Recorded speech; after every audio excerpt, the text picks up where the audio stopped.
샬롬 류 선생의 구속사 천국열차 유도순 목사님의 신구약 성경 파노라마를 낭독하는 시간입니다. 지금은 고린도전서 파노라마 15장 1절에서 34절까지입니다. 죽은 자의 부활은 복음의 열매다. 요절은 20절. 그러나 이제 그리스도께서 죽은 자 가운데서 다시 살아 잠자는 자들의 첫 열매가 되셨도다. 15장은 부활장이라 일컫는 장입니다. 부활에 관하여 성경 전체를 통해서도 본장만큼 논리 정연하여 논증하고 있는 곳은 달리는 없습니다. 바울이 죽은 자의 부활을 논하게 된 이유가 너희 중에서 어떤 이들은 어찌하여 죽은 자 가운데서 부활이 없다 하느냐에서 밝혀집니다. 12절. 그런데 이처럼 중요한 사안을 어찌하여 마지막에 이르러서야 다루고 있는가? 십자가의 도가 멸망하는 자들에게는 미련한 것이요 구원을 얻는 우리에게는 하나님의 능력이라 하고 1장 18절. 그리스도의 죽으심으로 시작한 본 서신은 그러나 이제 그리스도께서 죽은 자 가운데서 다시 살아 잠자는 자들의 첫 열매가 되셨도다 하고 20절 부활로 마치고 있는 절묘한 구도입니다. 바울은 주님의 부활을 독립적인 사건으로 보고 있는 것이 아니라 복음의 열매를 보고 있다는 점입니다.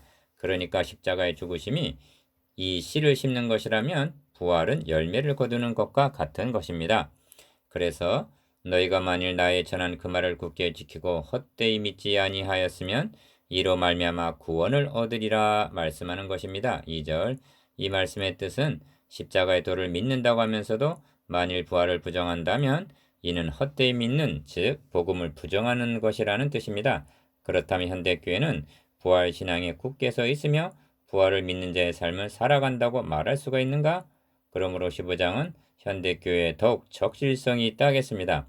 내용상 두 문단으로 나누어 1절에서 34절, 35절에서 58절 상고하도록 하겠습니다.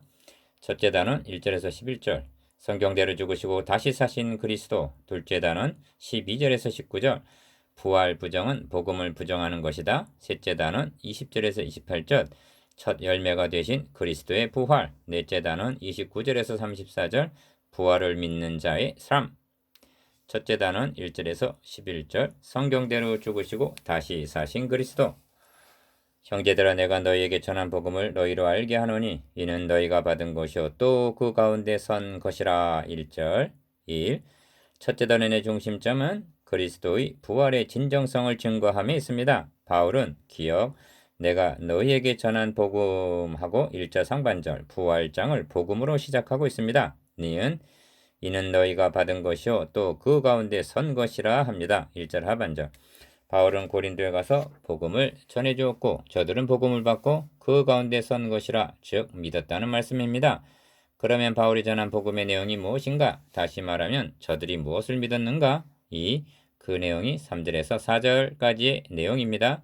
내가 받은 것을 먼저 너에게 전하였노니 이는 성경대로 그리스도께서 우리 죄를 위하여 죽으시고 합니다. 3절. 바울은 주님의 다시 사심을 증거하기에 앞서서 먼저 죽으심을 증거합니다. 왜 죽으셔야만 했는가? 우리 죄를 위하여. 성경은 죄의 삭은 사망이라 말씀하면서 로마서 6장 23절 피 흘림이 없은즉 사함이 없느니라 합니다. 히브리서 9장 22절. 그래서 우리 죄를 위하여 그리스도께서 대신 죽으셨다는 것입니다. 3. 그런데 죽으심이 끝이 아닙니다. 장사 지낸 바 되었다가 성경대로 사흘 만에 다시 살아나셨다는 것입니다. 4절. 다시 강조합니다만 죄의 삭은 죽음입니다. 그러므로 우리의 죄는 주의 죽으심으로 해결이 되는 것입니다.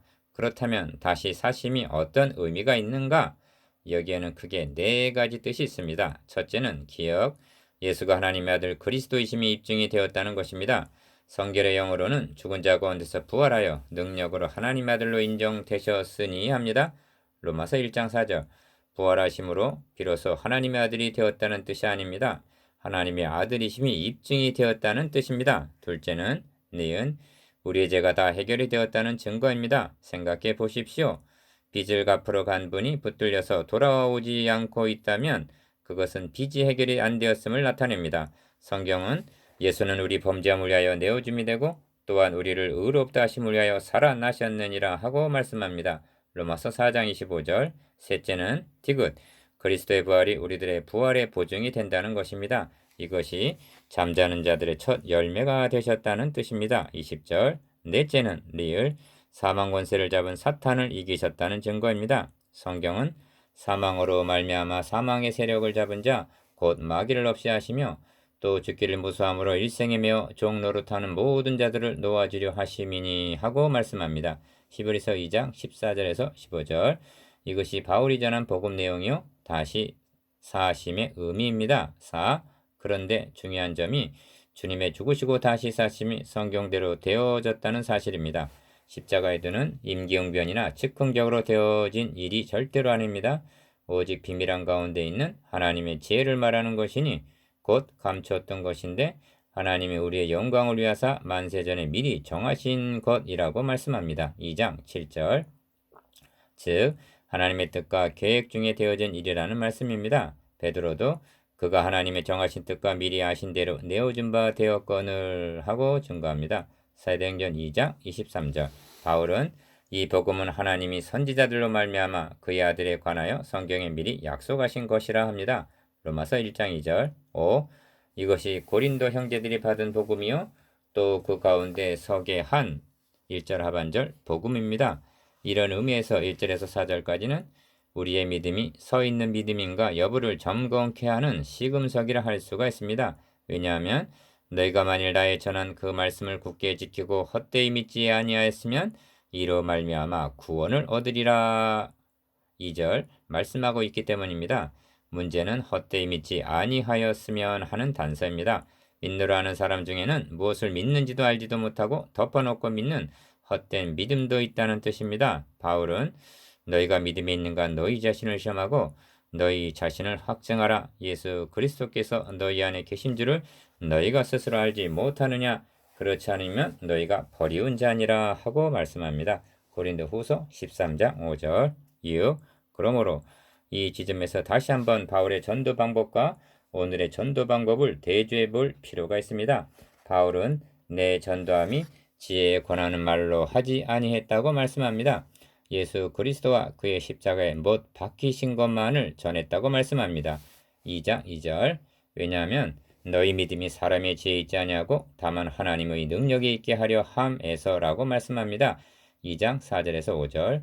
이를 본문 2절의 표현대로 하면 헛된 믿음이 되지 않게 하기 위해서라는 것이 됩니다. 이것이 이는 너희가 받은 것이요 또 그 가운데 선 것이라 한 1절 하반절 선 믿음입니다. 성경대로 죽으시고 성경대로 다시 살아나심 1. 바울은 주님의 부활의 확실성을 두 가지를 들어서 증거합니다. 첫째로 기억, 성경대로라고 말씀합니다. 성경대로 이는 최종적인 권위와 증거입니다. 성경에 기록한 대로 성경에 미리 말씀하신 대로 성취되었다는 것입니다.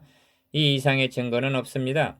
하나님께서 한 분의 탄생을 위해서 성경의 언약과 예언과 모형과 예표로 이처럼 미리 말씀하셨다는 것이 놀랍지 않습니까? 설교자란 이를 증거케 하기 위해서 세움 받은 자들입니다. 부활하신 주님이 하신 방법이 이것입니다. 부활을 믿지 못하는 제자들에게 나타나셔서 미련하고 선지자들의 말한 모든 것을 마음에 더디 믿는 자들이여 하고 책망하십니다. 성경을 모르기 때문에 미련한 것이고 모르기 때문에 더디 믿는 즉 확신이 없게 되는 것입니다. 그들에게 주님은 니은 그리스도가 이런 고난을 받고 자기의 영광에 들어가야 할 것이 아니냐 하시고 이에 모세와 및 선지자의 글로 시작하여 모든 성경에 쓴 바 자기에 관한 것을 자세히 설명하시니라 합니다. 누가복음 24장 25절에서 27절. 이렇게 하실 때에 저희 마음이 뜨거워졌다고 말씀합니다. 즉 성경을 들어 증거할 때 성령께서 깨닫게 하시고 믿음을 주신 것입니다. 주님은 거듭 내가 너희와 함께 있을 때에 너에게 말한 바 곧 모세의 율법과 선지자의 글과 시편에 나를 가리켜 기록된 모든 것이 이루어져야 하리라 한 말이 이것이라 하시고 이제 저희 마음을 열어 성경을 깨닫게 하시고 또 이르시되 이같이 그리스도가 고난을 받고 제3일에 죽은 자 가운데서 살아날 것과 또 그의 이름으로 죄사함을 얻게 하는 회개가 예루살렘으로부터 시작하여 모든 족속에게 전파될 것이 기록되었으니 너희는 이 모든 일의 증인이라 명하십니다. 누가복음 24장 44절에서 47절. 이것이 성경대로라는 의미입니다. 둘째로 부활을 목격한 증인들을 세워 증거합니다. 기억, 게바에게 보이시고 니은 그 후에 12 제자에게와 5절 디귿 그 후에 500여 형제에게 일시에 보이셨나니 어떤 이는 잠들었으나 그 중에 지금까지 태반이나 살아있다고 말씀합니다. 6절 리을 그 후에 야고보에게 보이셨으며 미음 그 후에 모든 사도에게와 7절 비읍 맨 나중에 만삭되지 못하여 난 자 같은 내게도 보이셨느니라 8절 하고 최종적으로 자신을 부활의 증인으로 내세웁니다. 바울은 이미 9장 1절에서 내가 자유자가 아니냐 사도가 아니냐 예수 우리 주를 보지 못하였느냐 하고 부활하신 주님을 목격한 자임을 말씀했습니다. 3.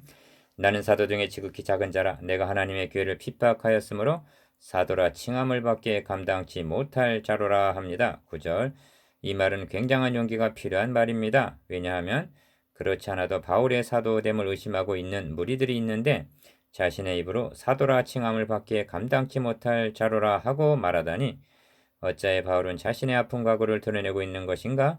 오직 예수 그리스도의 부활의 진실성을 증거하기 위해서입니다. 이 점이 나의 나 된 것은 하나님의 은혜로 된 것이니 한 10절 상반절 말씀에 나타납니다. 해방자의 핍박자여 포행자이었던 디모데전서 1장 13절 그런 자가 사도가 되고 그리하여 내가 모든 사도보다 더 많이 수고할 수 있었던 것은 10절 하반절 강권적인 하나님의 은혜로 된 것이요 나와 함께 하신 하나님의 은혜로라 하고 은혜임을 거듭거듭 강조합니다. 4. 그러므로 내나 저희나 이같이 전파하매 합니다. 11절 상반절 이는 바울이 전한 복음과 다른 사도들이 전한 복음이 같은 내용임을 가리킵니다. 너희도 이같이 믿었느니라 합니다. 11절 하반절 이는 본 단원의 결론입니다. 헛되이 믿지 아니하였으면 하고 시작하여 2절 이같이 믿었느니라 하고 마치고 있는 것입니다. 이제 우리 믿음을 점검해 보아야만 하겠습니다. 우리도 이같이 믿고 있는가? 혹시라도 우리 중에 헛되이 믿고 있는 사람은 없는가? 둘째 단은 12절에서 19절 부활 부정은 복음을 부정하는 것이다. 그리스도께서 죽은 자 가운데서 다시 살아나셨다 전파되었거늘 너희 중에 어떤 이들은 어찌하여 죽은 자 가운데서 부활이 없다 하느냐 12절 1. 둘째 단원의 중심점은 확고한 주님의 부활을 들어서 그를 믿는 자들의 부활의 확실성을 증거함에 있습니다. 고린도 형제들 중 어떤 이들이 믿지 못한 것은 그리스도 부활이 아니라 그를 믿는 자의 부활 즉 죽은 후에 몸이 다시 사는 것을 믿지 못한 것으로 여겨집니다. 그런데 바울은 주님의 부활과 그를 믿는 자의 부활은 불가분의 관계임을 말씀합니다. 그러므로 어느 하나가 사실이라면 다른 쪽도 확신할 수가 있고 만일 어느 하나를 믿지 못한다면 다른 하나에도 확신을 갖지 못하게 된다는 것입니다. 부활을 믿지 못하는 어떤 이들이란 지식이 있노라 한 사람 그리하여 교만하던 사람들이었을 것입니다. 이것이 이상한 일이 아닙니다. 오늘날도 몸의 부활도 내세도 천국과 지옥도 믿지 않고 있는 사람들은 교회 내에도 많은 것입니다. 무식하기 때문이 아니라 특별히 유식하고 지혜 있다는 이성주의자, 합리주의자들 중에 많은 것입니다. 이 그리스도께서 죽은 자 가운데서 다시 살아나셨다 전파되었거늘 하고 12절 상반절 앞 단원 1절에서 11절까지에서 증거한 그리스도의 부활을 우리 부활의 근거로 제시합니다. 하나님의 아들 그리스도께서 우리 죄를 위하여 죽으시고 다시 살아나셨다는 것을 진정 믿는다면 그를 믿는 자도 죽어도 다시 살 것을 확신하게 된다는 말씀입니다. 이를 알았기에 바울은 주님의 부활을 먼저 입증을 했던 것입니다. 그런데 너희 중에서 어떤 이들은 어찌하여 죽은 자 가운데서 부활이 없다 하느냐 합니다. 12절 하반절 3, 13절에서 19절까지를 보면 이것이 사실이라면 이것도 사실이다. 즉 이미 이루어진 주님의 부활을 들어서 아직 이루어지지 아니한 성도들의 부활의 확실성을 입증하고 있습니다. 그리고 만일 이것이 사실이 아니라면 이것도 사실이 아닌 것이 된다는 논리를 펴니다. 기어 만일 죽은 자의 부활이 없으면 그리스도도 다시 살지 못하셨으리라 합니다. 13절 이는 고건법인데 그리스도의 부활의 확실성에 근거하여 우리들의 부활도 확실하다는 뜻입니다. 니은 그리스도께서 만일 다시 살지 못하셨으면 우리의 전파하는 것도 헛것이요 또 너희 믿음도 헛것이며 14절 또 우리가 거짓 증인으로 발견되리니 우리가 하나님이 그리스도를 다시 살리셨다고 증거하였음이라 합니다. 15절 상반절 디귿 만일 죽은 자가 다시 사는 것이 없다면 하나님이 그리스도를 다시 살리시지 아니하셨으리라. 15절 하반절. 리을 만일 죽은 자가 다시 사는 것이 없으면 그리스도도 다시 사신 것이 없었을 터이요. 16절 미음 그리스도께서 다시 사신 것이 없으면 너희 믿음도 헛되고 너희가 여전히 죄 가운데 있을 것이요. 17절 또한 그리스도 안에서 잠자는 자도 망하였으리니 합니다. 18절 4. 여기서 주목할 점은 믿음도 헛것이며 14절 거짓 증인 15절 너희 믿음도 헛되고 너희가 여전히 죄 가운데 있을 것이요 라는 17절 표현입니다. 이는 부활을 부인한다는 것은 그리스도의 죽으시고 다시 사심, 즉 복음을 부정하는 것이 된다는 뜻입니다. 즉 그리스도의 부활이 없다면 복음이 성립이 되지 않을 뿐만 아니라 기독교가 성립이 되지 않는다는 것입니다. 그러므로 본 단원의 결론은 만일 그리스도 안에서 우리 바라는 것이 다만 금생뿐이면 모든 사람 가운데 우리가 더욱 불쌍한 자리라 하는 것입니다. 19절 결코 그럴 수 없다는 말씀입니다. 셋째 단원 20절에서 28절 첫 열매가 되신 그리스도의 부활. 그러나 이제 그리스도께서 죽은 자 가운데서 다시 살아 잠자는 자들의 첫 열매가 되셨도다. 20절 1. 셋째 단원의 중심점은 첫 열매가 되셨다는 데 있습니다. 본 단원은 그러나 하고 시작이 됩니다. 둘째 단원에서는 만일 그리스도께서 다시 살지 못하셨으면 하는 가정하에 논증을 폈습니다. 이를 그러나 하고 단번에 뒤집어 버립니다. 그러나 이제 그리스도께서 죽은 자 가운데서 다시 살아나셨다고 선언합니다. 20절 상반절 다시 살아나셨다고 말씀하는 것만이 아니라 잠자는 자들의 첫 열매가 되셨도다 합니다. 본 단원에는 첫 열매라는 말이 2번 등장하는데 20절, 23절 중요한 것은 주님의 죽으심이 우리를 위한 죽으심과 같이 주님의 부활도 잠자는 자들의 첫 열매, 즉 죽은 자들에게 부활의 문을 열어주신 사건이었다는 데 있습니다. 이는 실로 엄청난 말씀입니다. 그러면 성경 어디에 근거하여 첫 열매가 되셨다고 말씀하는가? 이 구약 성경에는 이에 대한 계시가 풍부합니다. 너희 토지에서 처음 익은 열매의 첫 것을 가져다가 너희 하나님 여호와의 전에 드릴지니라 하십니다. 출애굽기 23장 19절, 신명기 26장 1절. 이는 동사법을 말씀함이 아닙니다. 9장 9절 고린도전서. 결정적인 증거가 레위기 23장에 있습니다. 너희의 곡물을 거둘 때 위선 너희의 곡물의 첫 이삭 한 단을 제사장으로 가져갈 것이요 합니다. 10절. 첫 이삭 열매라 말씀함을 주목하시기를 바랍니다. 제사장은 첫 이삭을 안식일 이튿날 흔들 것이며 레위기 23장 11절라고 합니다. 이는 무심한 말씀이 아닙니다. 잠자는 자들의 첫 열매가 되신 그리스도는 안식일이 다하여 가고 있는 안식 후 첫날이 되려는 미명에 부활하셨던 것입니다. 마태복음 28장 1절 3. 논리적인 비약이라 생각한다면 안식일 이튿날 곧 너희가 요제로 단 첫 이삭을 가져온 날부터 세워서 7 안식일의 수요를 채우고 제7 안식일 이튿날까지 7 곱하기 7 더하기 1은 합 50일을 계수하여 새 소재를 여호와께 드리라 하신 레위기 23장 15절에서 16절 말씀을 음미해 보시기를 바랍니다.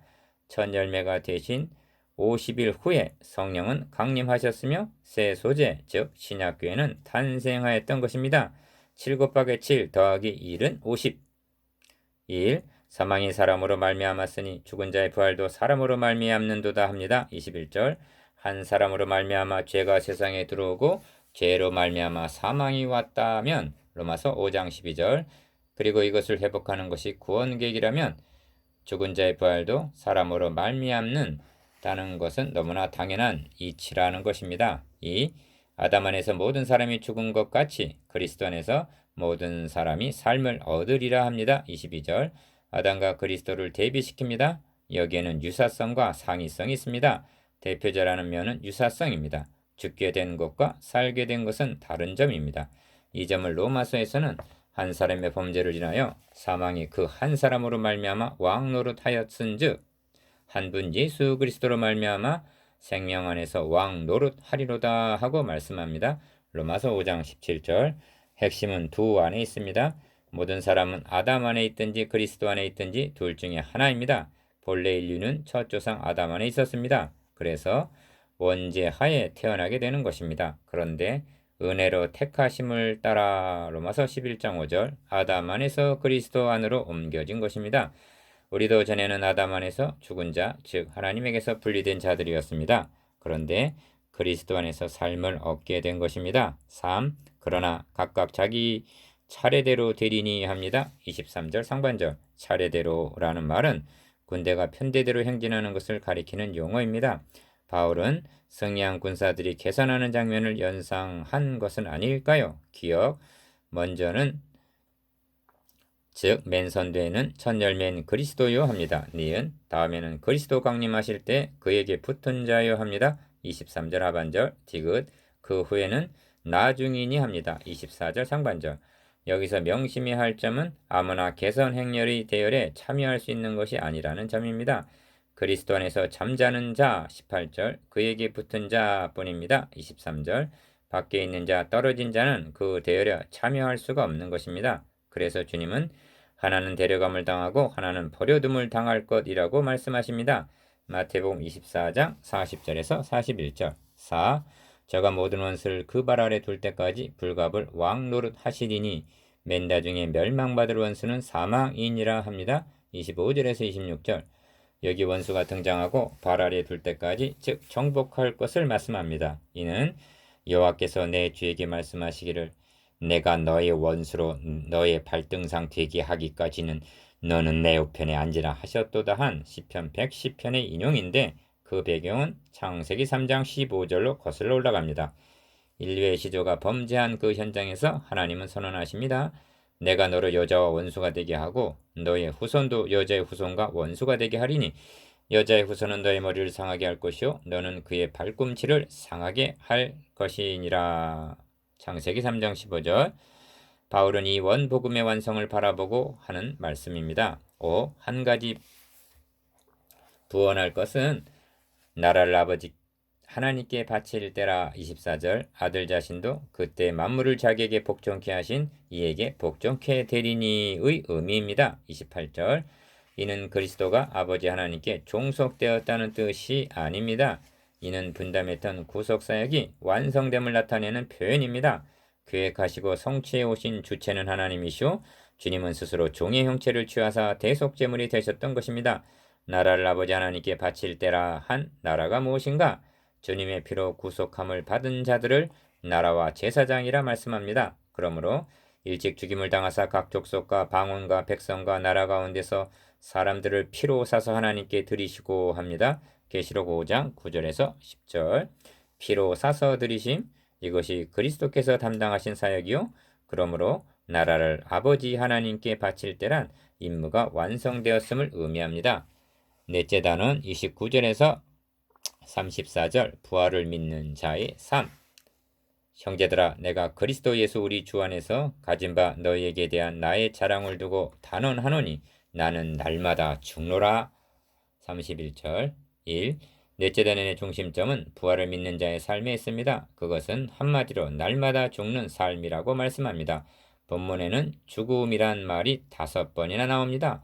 바울은 19절에서 만일 그리스도 안에서 우리의 바라는 것이 다만 금생뿐이면 모든 사람 가운데 우리가 더욱 불쌍한 자리라 했습니다. 만일 죽은 자의 부활이 없다면 날마다 죽는 삶을 살아가는 자가 얼마나 불쌍할 것인가? 2. 만일 죽은 자들이 도무지 살지 못하면 죽은 자들을 위하여 세례받는 자들이 무엇을 하겠는가? 어찌하여 저희를 위하여 세례를 받느뇨 합니다. 29절 고린도 성도들은 이 의미를 29절 알았을 터이지만 우리로서는 분명치가 않습니다. 당시에는 죽은 자를 위해서 대신 세례를 받는 관행이 있었던 것으로 여겨집니다. 신학적으로 이를 인정하고 있다고 볼 수는 없습니다. 바울은 이렇게 말하고 있는 셈입니다. 너희들은 죽은 자를 위하여 세례를 받으면서 죽은 자의 부활은 부인하는 모순을 범하고 있단 말이냐. 3. 또 어찌하여 우리가 때마다 위험을 무릅쓰리요 합니다. 30절 30절에서 32절까지는 복음 전도자들이 직면하는 죽음의 위험을 들어서 부활을 믿는 자의 삶을 증거합니다. 바울의 선교 여정은 때마다 위험을 무릅쓰는 연속이었습니다. 30절 유대인들에게 40에 하나 감한 매를 5번 맞았으며 3번 태장으로 맞고 1번 돌로 맞고 3번 파선하는데 일주야를 기품에서 지냈으며 여러 번 여행에 강의 위험과 강도의 위험과 동족의 위험과 이방인의 위험과 신의 위험과 광야 위험과 바다의 위험과 거짓 형제 중의 위험을 당했다고 말씀합니다. 고린도후서 11장 24절에서 26절 4.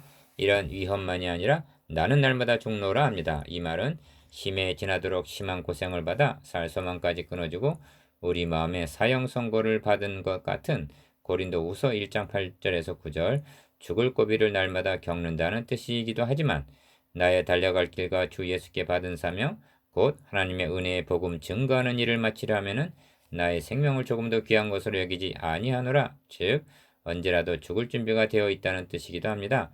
바울은 옥중 서신에서 떠나 죽어서 그리스도와 함께 있을 욕망을 가진 이것이 더욱 좋으나 그러나 내가 육신에 거하는 것이 너희를 위하여 더 유익하리라 하고 말씀합니다. 빌립보서 1장 23절에서 24절 5.